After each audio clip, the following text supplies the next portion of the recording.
శివయ్య, నిన్నే మేము ఈరోజు వంట బాగా ఉన్నదని ఒక్క ముద్ద ఎక్కువ తింటే ఎక్కడ పడితే అక్కడ బోడి పెంచేస్తున్నావు. నీకు మా మీద ప్రేమ ఉందని మాకు తెలుసు, కానీ బోడి పెంచకు. ఇగో ఎంటికలు పెంచు, మేము చాలా హ్యాపీగా ఫీల్ అవుతాం. అవురు ఆరోగ్యంగా ఉంచు, ఇంకా హ్యాపీగా ఫీల్ అవుతాం. అవురు మాకు ఐస్ పెంచు, ఇంకా హ్యాపీగా ఫీల్ అవుతాం. అంతేకాని బోడి మాత్రం పెంచకు. ఎప్పుడు సింపుల్గా ఉండాలి చూడు.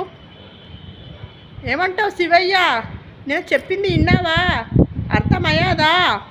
మా ఆడవాళ్ళకు ఎక్కడ పడితే అక్కడ బోడి మాత్రం పెంచకు. ప్లీజ్ ప్లీజ్ ప్లీజ్, నీకు పుణ్యం ఉంటుంది అయ్యా, నీకు పుణ్యం ఉంటుంది. మాకు ఆడవాళ్ళకు